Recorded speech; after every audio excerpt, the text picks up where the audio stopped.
No one in the history of the world has lived better than we have. Even the old kings and queens. Welcome to MsMojo, and today we're counting down our picks for the scenes featuring the White Lotus Season 3's most unhinged guest and her glorious accent. You know, it starts with the dialogue. There are such funny words in, like, I love tsunami, Buddhism. Number 10. I don't want to take a test. We're a normal family. You'll see. I don't know. What's the... White Lotus fans have been laughing, gasping, and scratching their heads at Parker Posey's pill-obsessed mom from North Carolina since the first time we saw her. In the very first episode, the Ratliff family are told they will be given a test to determine what spa treatments they'll receive. Victoria's entire character is epitomized by how terrified she is at the prospect of taking a test. Look, I wouldn't worry about being bored, okay? Because you're each going to have a busy schedule that's based on your own personal goals. Right? Tomorrow you'll do your biometrics test. I don't want to take a test. Okay. Is it complicated? No. We're jet lagged. We get a whole bunch of data. Even at the cushiest resort imaginable, where the test results will only be used to pamper her within an inch of her life, she doesn't want to do anything that requires effort. I think I'm going to take a nap. Oh, you sure, honey? You do that, you won't sleep tonight. Oh, I'll sleep like a baby. Yeah. I'm so happy. Number 9. Tsunami. I had the most vivid dreams last night. What were your dreams, Mom? I could try to tell you what they mean. I just remember I was on the beach and it was night. At the breakfast table, Victoria regales the family with the events of her dream the night before. Her son's fascination with tsunamis must have unlocked a fear of a great wave coming and sweeping them all away. It's the White Lotus. There's all kinds of hidden meanings and red herrings. Her daughter, Piper, tries to decipher these dreams. But Victoria is, as always, oblivious. Then there was a tsunami. Could be some kind of warning. Her mouth hangs open at the suggestion.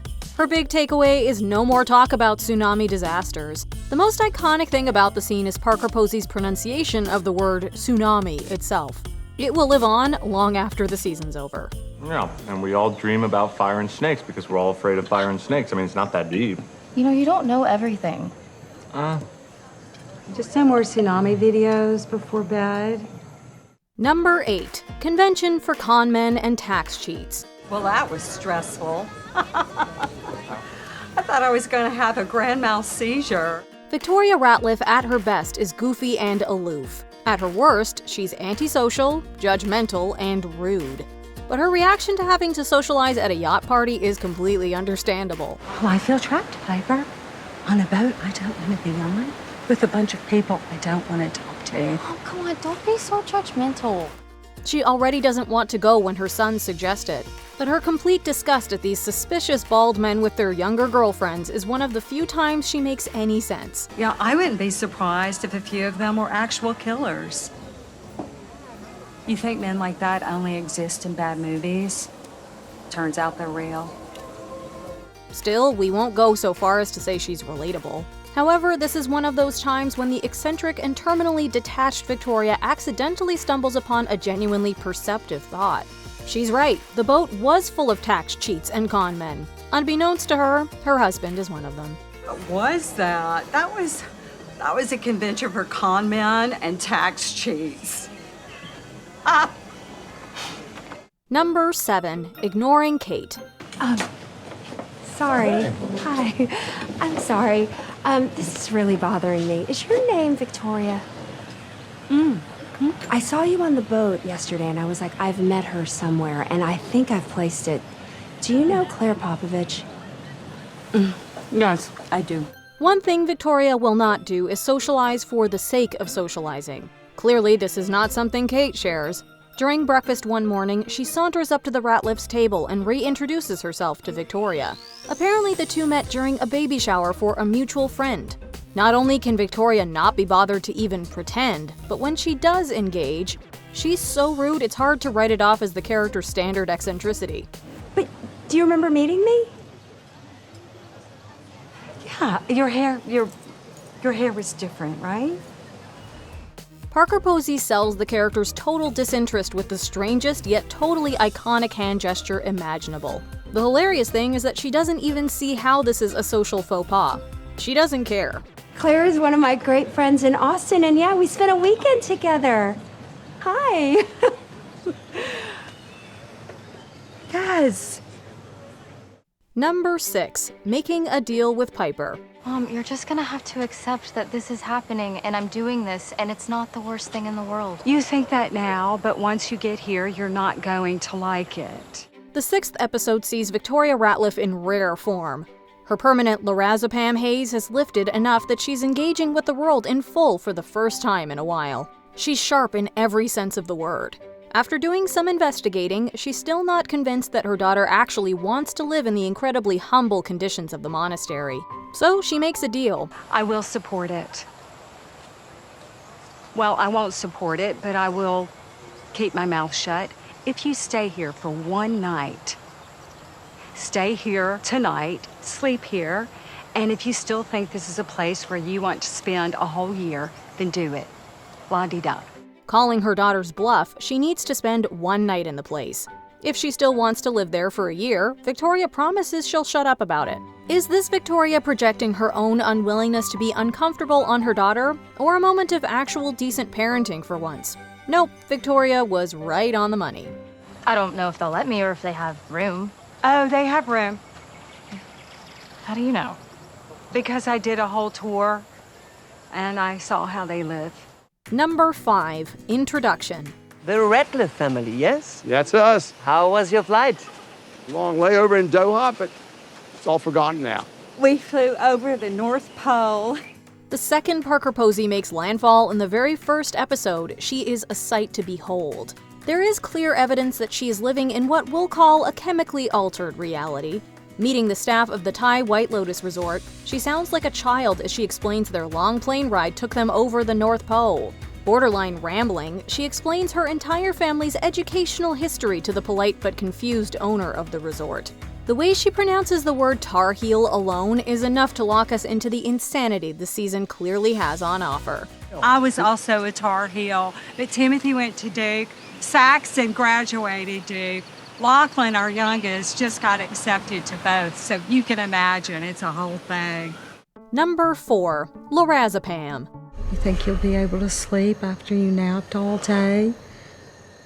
While she's clearly not in touch with the same reality as everyone else, Victoria tries her best. For instance, she knows her husband Tim is not himself. Though he won't tell her that he's wanted by the FBI for finance crimes, she offers to help in the only way she knows how. She offers him some of her pills, swearing that they'll work. You want one of my pills? I don't take drugs. They really work. Victoria's dedication to lorazepam is the running joke of the season. If there's one thing she's going to talk about, it's her lorazepam. She swears by it, in fact. They're not addictive. I just take them when I need it. Oh, but I don't want to be foggy. You make fun of me, but they work.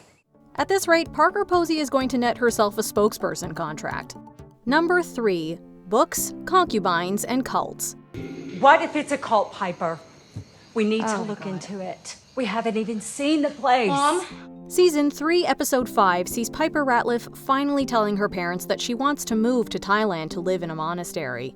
Victoria is about as ready to hear this as any woman who hasn't had her anxiety meds in a few days. Piper's presumption that the monk who runs the place is legit because he's published books doesn't wash with Victoria. The monk who runs it, he has written major books. So, Charles Manson wrote books. Bill Clinton wrote books. The list goes on. Hillary Clinton wrote 5 books. Writing a book means nothing to her. Charles Manson, President Bill Clinton, and Hillary Clinton are all published authors. And, of course, she would lump all of them together. She's convinced her daughter is running into the arms of a predatory cult. But Posey sells the entire wacky scene, punctuating it with the announcement that she'll have to drink herself to sleep.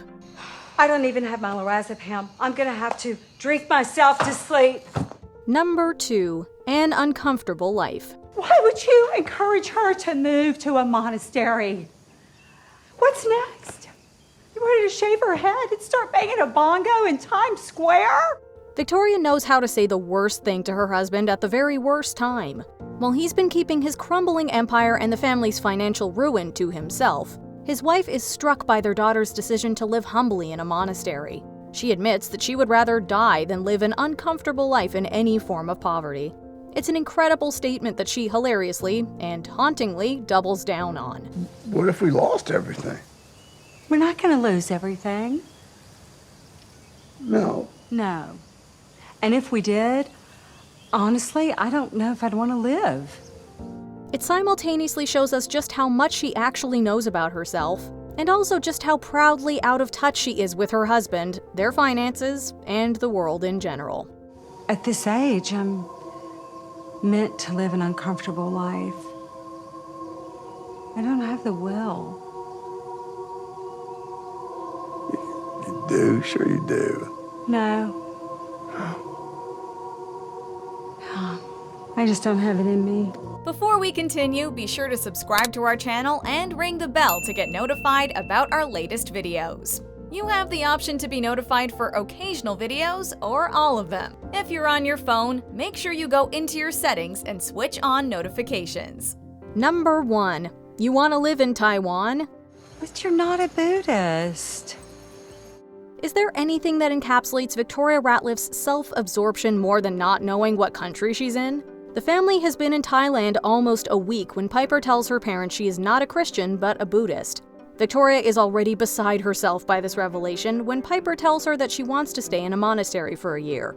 You can be interested in this stuff, but you could never really be it. We're from an entirely different world. Her outrage overrides her memory. She asks, point blank, if Piper wants to live in Taiwan. That was the moment a million memes were made. It continues Posey and her character's ability to produce viral content at a breakneck pace. You want to live in Taiwan? What was your favorite Parker Posey moment this season? Tell us in the comments. You should have taken my lorazepam. I slept like a corpse. Do you agree with our picks? Check out this other recent clip from MsMojo. And be sure to subscribe and ring the bell to be notified about our latest videos.